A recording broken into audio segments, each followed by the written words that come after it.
Bienvenidos a su podcast, La Mazmorra, el único podcast donde las opiniones tienen la misma validez que 75 centavos de dólar argentino.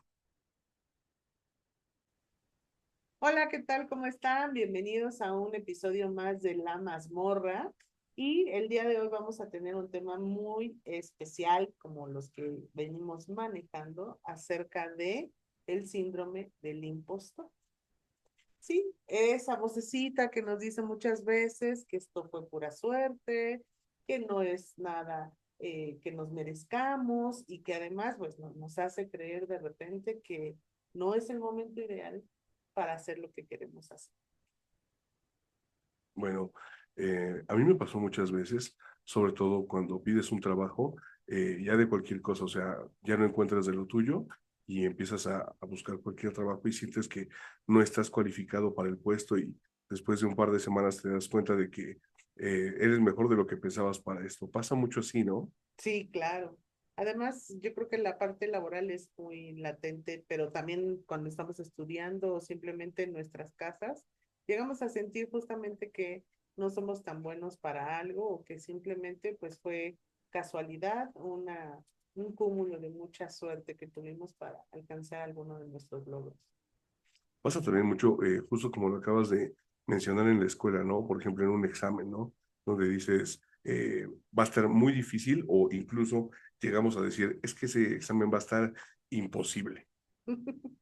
Así es, la verdad es que dudamos muchas veces de nuestras capacidades y no es necesariamente una realidad, ¿no? Simplemente son ideas o creencias que nosotros vamos acumulando, también nos sirven para adaptarnos algunas veces a las realidades que vivimos y bueno, pues a final de cuentas necesitamos como tratar de transformar ese famoso síndrome del impostor. Muy bien. Fíjate que estuve investigando un poquito de esto y veo que tenemos cinco tipos, bueno, de clasificaciones. Por ejemplo, está el perfeccionista, que si no está perfecto, pues ya siente que falla. El experto, ¿no? Que nunca es suficiente, está suficientemente preparado. El individual, ¿no? Donde no se puede pedir ayuda a nadie más. El natural, donde si siente que algo le está costando demasiado trabajo, dice, no nací para esto. Y el superhéroe, que si no puede hacerlo todo, pues la verdad no vale la pena. ¿Tú qué piensas de esas clasificaciones, Linda? Sí, claro, son muy importantes esas clasificaciones porque nos hace acercarnos un poco a esto que nos aqueja a muchos de nosotros. El síndrome del impostor, si no es un trastorno, eh, digamos que sí es una parte, una sensación que nos hace no sentirnos suficientes para algo y de muchas maneras. Entonces, esta parte cuando tú dices, bueno, el perfeccionista, si no es perfecto, entonces siente que falló, esa vocecita entra justamente cuando estamos autoexigiéndonos, ¿no? Es decir, que somos demasiado exigentes con nosotros mismos, pero también tengamos en cuenta que esas exigencias vienen pues de patrones, ¿no? Que estamos siguiendo, en donde podemos ir sintiendo que no somos suficientes de acuerdo a cómo nos fueron educando. Ok. Esto que mencionas es muy, muy interesante, lo de la autoexigencia. ¿Crees que va de la mano con desde cómo nos empiezan a medir desde que vamos en la primaria del 1 al 10 o los niveles de excelencia o el cuadro de honor o la constante competencia a la que estamos generalmente inmersos, como el destacar o el ser el mejor o tener el reconocimiento nos motive o nos orilla a esto? ¿Crees que tenga un poco que ver? Sí, claro. Yo creo que como también mencionábamos la vez pasada en el otro capítulo de procrastinación, que vayan a verlo, por favor. No olviden darle like, suscríbanse al canal para que estén recibiendo todas las notificaciones cuando abramos un nuevo capítulo.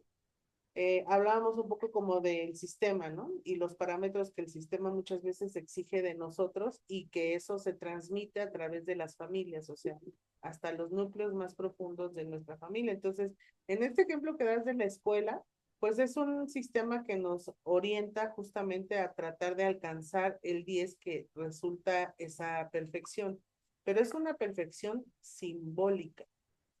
Eso es importante, rescatarlo. Buscar el 10 es una simbología.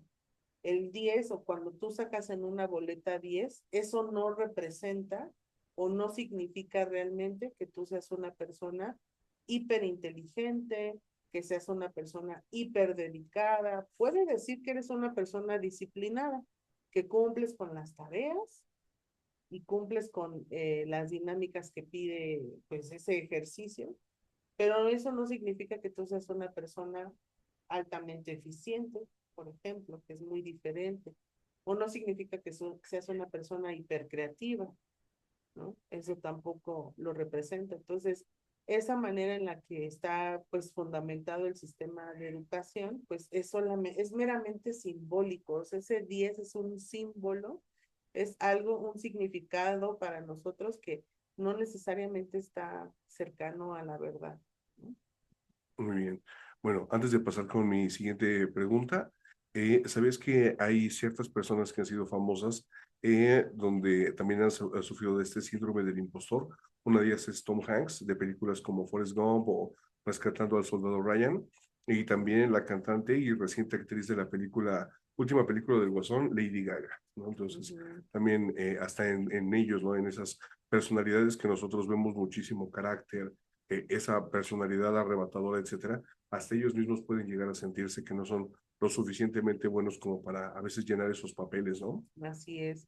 Y creo que, aunque todos somos presa de eso, lo que va, digamos que modificando en nosotros es todo aquello que llegamos a hacer, que emprendemos para alcanzar esa perfección.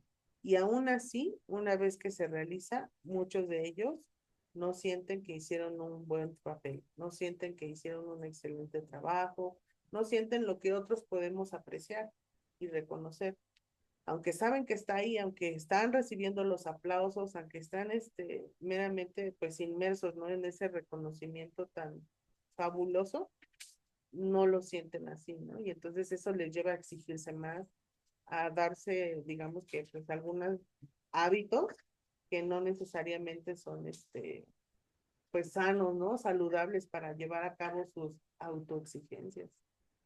Muy bien. Ahora vamos a una pregunta desde donde se forma la personalidad.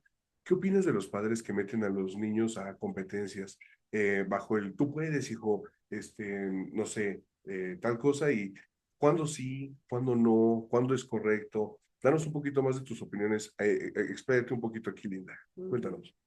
Bueno, creo que si todos lo vemos desde la parte superficial, es digamos que un plan, ¿cómo lo podríamos decir? Un hábito también, el meter, por ejemplo, a los chicos o chicas a competencias, uno dice, para formarlos en cuanto a disciplina, ¿no?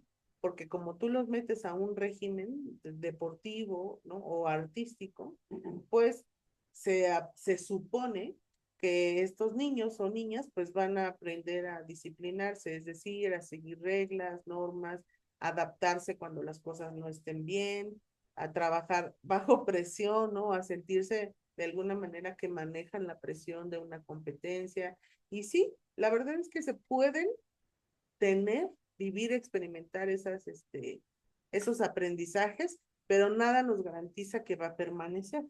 Simplemente muchas veces mientras está la competencia, sí, perfecto, pero a partir de que lo dejo yo, me desconecto de esa disciplina. Entonces, no es algo, digamos, permanente, pero muchas veces también este tipo de cosas, pues lo hacen obviamente los adultos con el afán de, pues, ocupar el tiempo, Mm. ¿no? Ocupar el espacio de estos chicos en algo que sea productivo, o sea, me han tocado casos de personas que los llevan a clases de natación, de karate, de arte, clases de inglés, y entonces los chicos están hiper saturados, ahí sí, de un montón de actividades que exigen de cada una de estas actividades algo de estos chicos. Entonces, están acostumbrados o formándose, digamos, en una vorágine de que todos necesitan de ellos, Ujú. ¿no? De alguna manera, de que les exigen un montón de cosas y eso realmente los puede llevar a estresarse,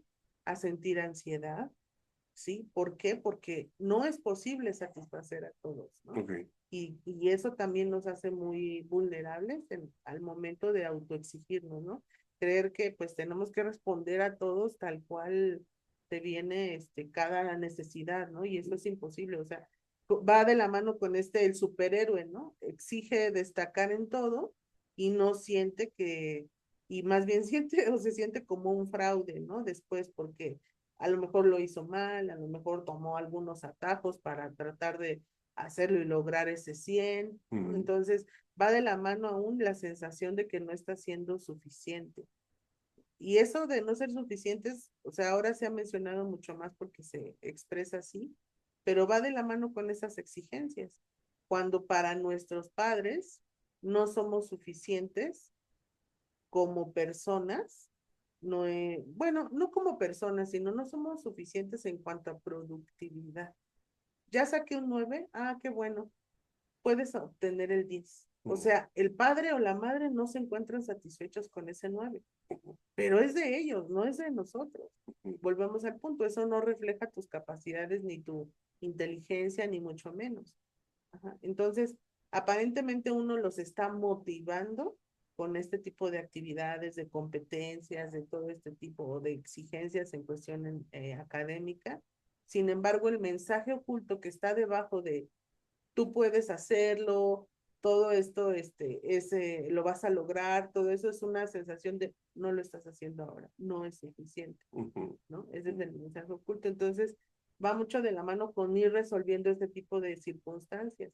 Yo muchas veces les digo, bueno, tu papá, tu mamá se va a enojar, se va a frustrar, pues tienen derecho a hacerlo, ¿no? O sea, claro, que se frustren, que se enojen, que sientan lo que sientan cuando tú no les entregas un 10 o cuando tú no respondes como ellos desean, pues vaya adelante, ¿no? Pues son adultos, se tienen que frustrar también, pero ahí de la mano va con empezar, obviamente, a ganar terreno en sentirnos que no debemos ser suficientes todo el tiempo.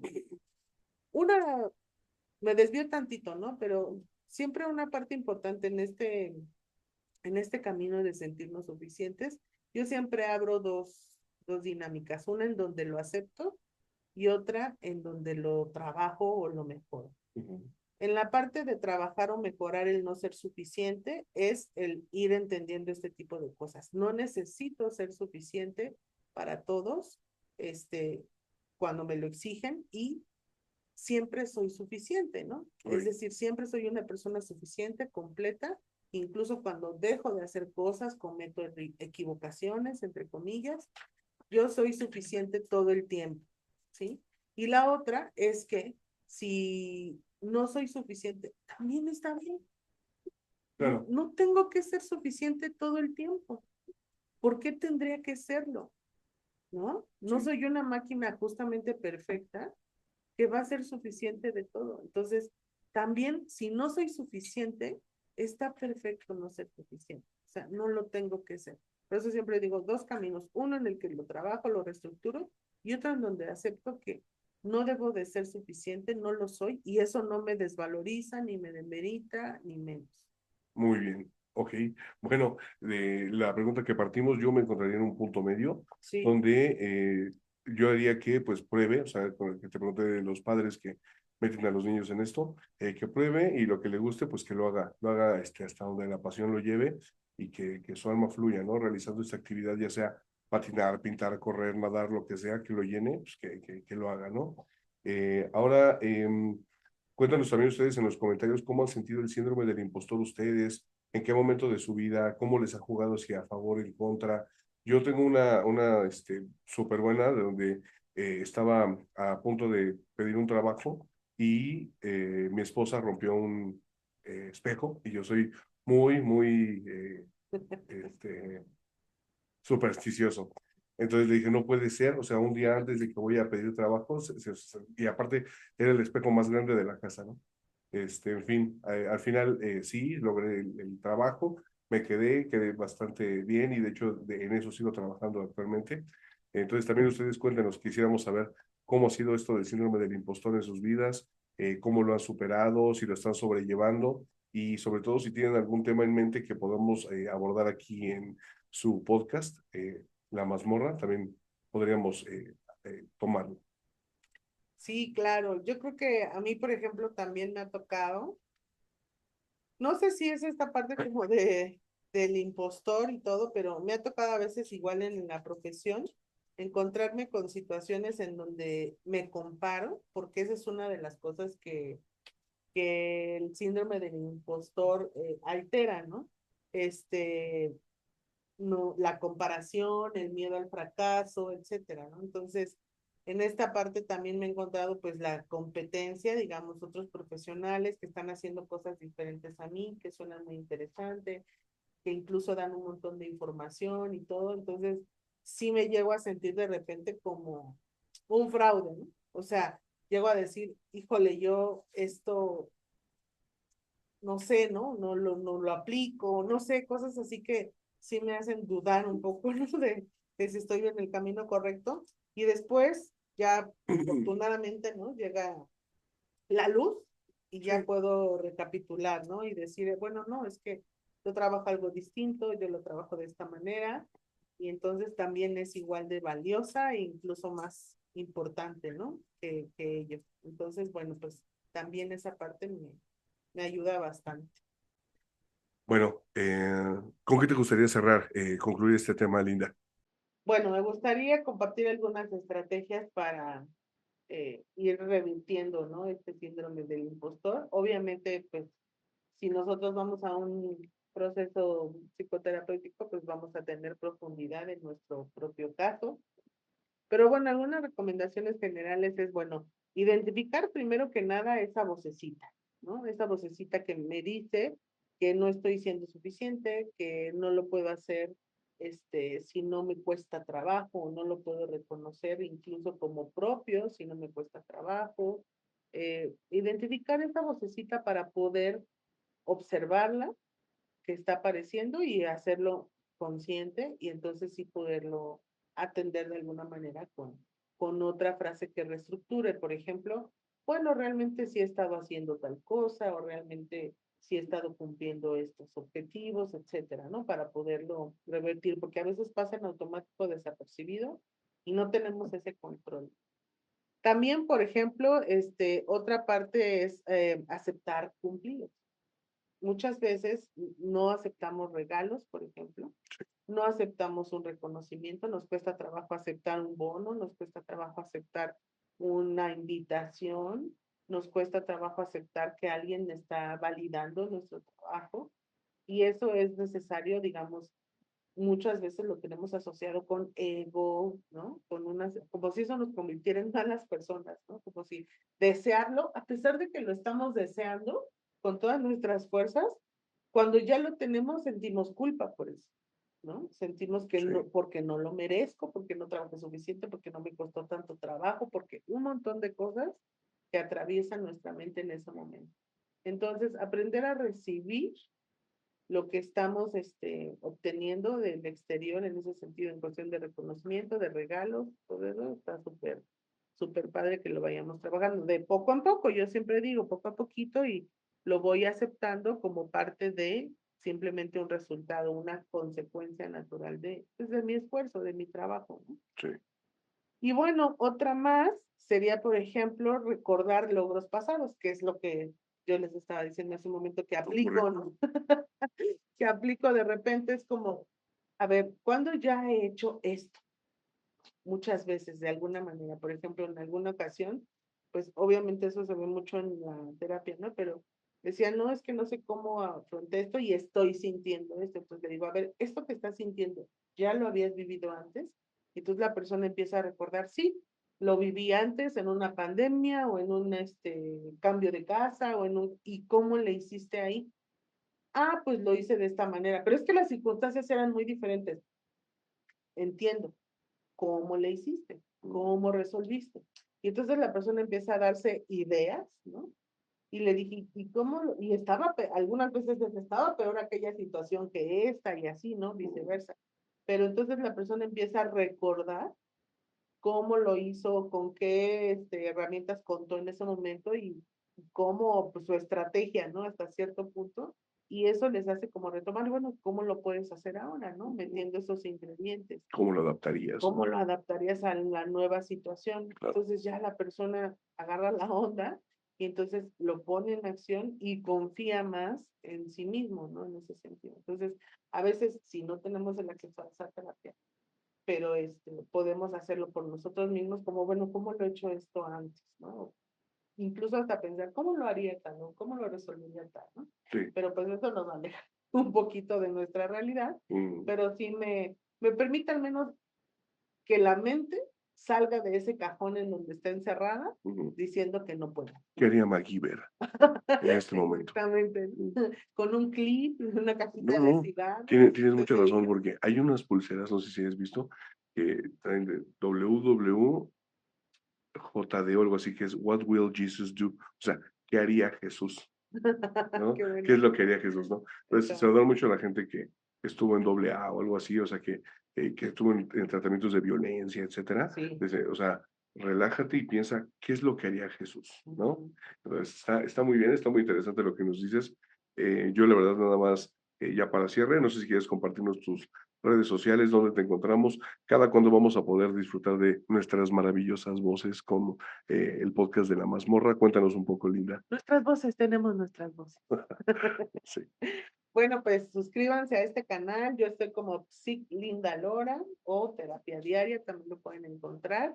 Y este podcast está subiendo videos todos los viernes para que ya se relajen, se desestresen, escuchen un poquito de información, pero también un poquito de humor.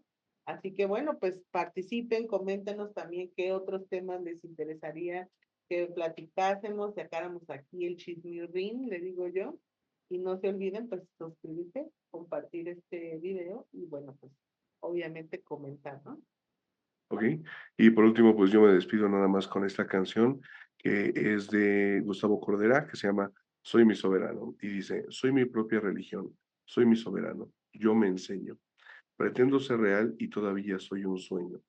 Soy mi propio enemigo y me importa la derrota. Tu mirada se me nota en mi cáscara, en mi ropa. Soy mi dolor, soy mi condena.